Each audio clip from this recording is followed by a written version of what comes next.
Abidjan sous un manteau de poussière. Difficile de pointer le nez. Un vent fort souffle depuis l'aube. Les populations sont surprises par l'air poussiéreux. L'atmosphère a vraiment changé et ça me donne des douleurs dans les narines. C'est le vent qui me fatigue. Ça verse les barrages, je replace. Ça verse encore, je replace, tu vois. À Adjamé, 220 logements. Ce panneau publicitaire a été décroché du haut de ce bâtiment sous la pression du vent. C'est le vent, depuis le matin on entendait des bruits, tout et tout, mais on ne savait pas que ça allait atteindre ce niveau-là.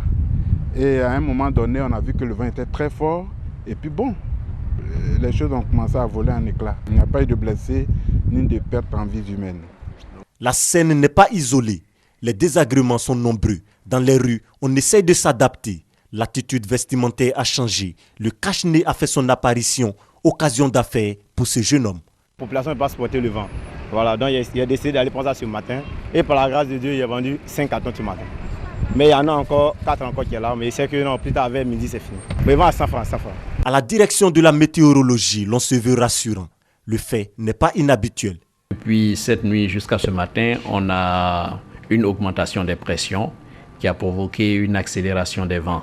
Ce qui fait que nous avons actuellement sur nous des rafales de vent sec, c'est-à-dire des vents d'origine désertique.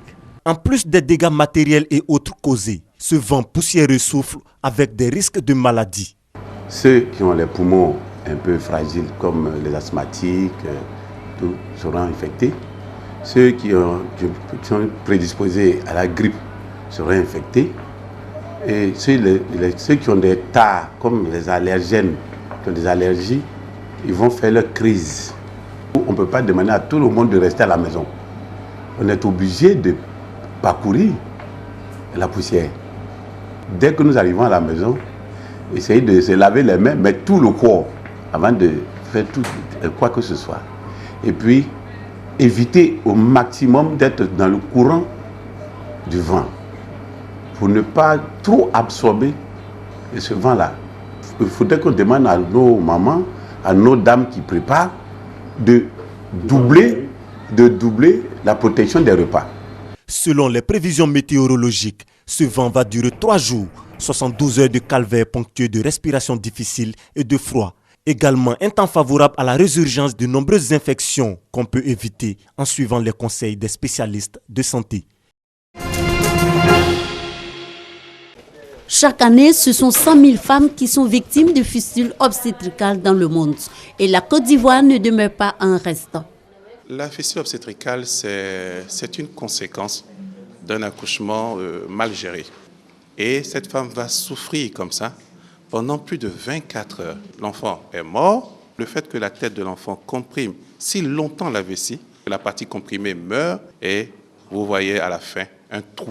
Du coup, les urines qui étaient censées être dans la vessie s'écoulent de façon involontaire. De 2012 à 2015, le projet Prévention et traitement des fistules obstétricales a permis le traitement chirurgical et la guérison de plus de 1200 femmes, voyant ainsi leur souffrance atténuée et leur dignité rétablie.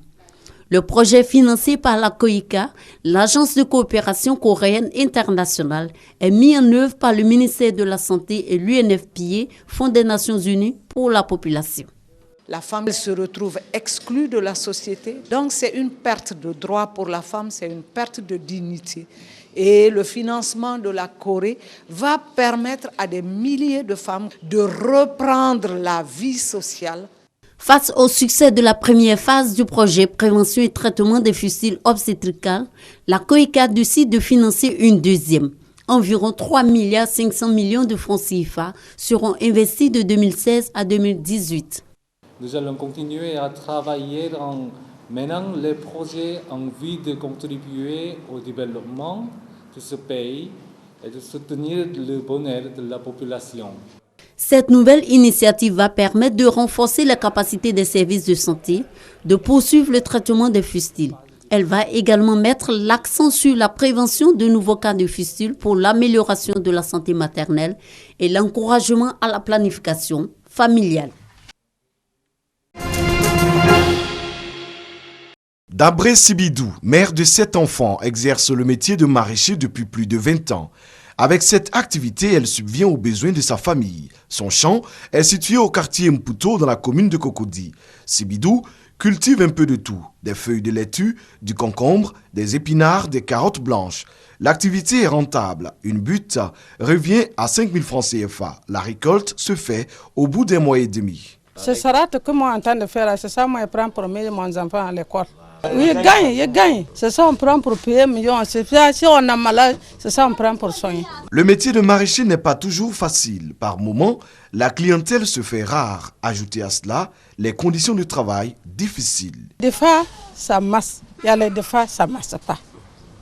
On va faire comme ça, un peu, pour gagner, manger, pour gagner, payer nos maisons.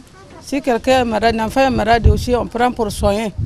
Le travail là, on est chauffe, mais on ne paie pas bon même. On est trop fatigué. Le travail là, c'est dur. D'après Sibidou, Soré Binata, des femmes dans le secteur des maraîchers, on en trouve de plus en plus.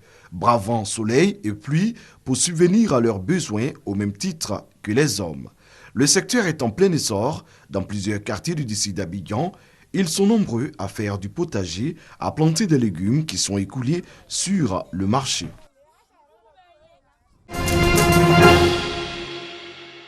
Ba Abdoulaye est élève au collège moderne du Plateau. En classe de 6e, il prend du plaisir à lire. Ce qui m'intéresse, c'est comment savoir lire, comment savoir écrire, les mots qui sont dedans. Pour Ba Abdoulaye, le titre d'un ouvrage et le nom de son auteur sont déterminants pour sa lecture. Je choisis mon livre, je le prends en main, je lis l'auteur Fatou Ndia, j'ouvre le livre, je prends la page et je lis. Ekoni Emmanuel est également élève au collège moderne du Plateau. Lui n'a aucune préférence pour un auteur, encore moins un ouvrage. Ce qui compte, c'est le récit. Ce que j'aime dans la lecture, c'est la description des personnages, le nom des personnages, l'expression ou le sentiment qu'ils donnent quand ils écrivent ces livres. Ouverte tous les jours sauf le week-end, la bibliothèque enfantine située au sein de la Bibliothèque nationale est beaucoup fréquentée par les élèves. Elle enregistre 100 à 150 enfants les jours d'école et 250 à 300 les mercredis. Un engouement qui montre bien tout l'intérêt que les enfants portent à la lecture. Nous proposons des diverses activités aux enfants afin de les amener à avoir le goût de la lecture. Et pendant nos activités, nous avons remarqué que les enfants aiment beaucoup lire les albums. La lecture apporte beaucoup aux enfants. Pour cela, les écrivains et les professionnels du livre exhortent les parents à jouer leur rôle d'éducateurs.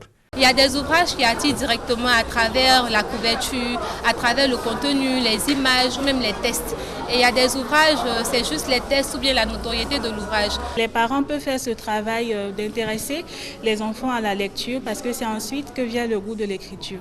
La promotion du livre pour enfants est un véritable enjeu pour le ministère de la Culture et de la Francophonie, d'où la mise en place du Salon du livre pour enfants et adolescents.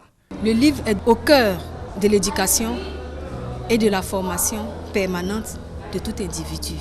Comme tout salon, c'est un cadre de réflexion, de formation, d'échanges et d'animations diverses autour du livre. Chantal Adjuma, commissaire du Salon du livre pour enfants, a quant à elle exhorté toutes les mairies à se doter d'une bibliothèque.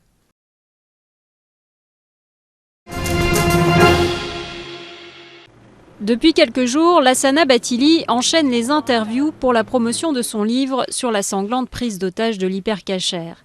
C'était il y a un an. Ce vendredi 9 janvier 2015, Lassana, manutentionnaire du magasin, cache des clients dans cette chambre froide au sous-sol de l'hypercachère. Un geste qui, dès le lendemain du drame, fait de lui un héros national. Au lendemain, je vois les réseaux sociaux, journal, radio, tout le monde parle de moi. Lassana Bathily, il a fait quelque chose d'extraordinaire et c'est un héros. 2 jours après, j'ai dit non, moi je ne suis pas un héros, j'ai fait quelque chose qu'il fallait. Je ne suis pas un héros, le titre de son livre. Depuis janvier, tout s'est enchaîné. Sa naturalisation d'abord, lui, l'ex-sans-papier malien, puis son retour auréolé de gloire au Mali. Il en était parti à 16 ans pour tenter sa chance à Paris. Et voilà que le 13 novembre, la mort frappe à nouveau près de lui.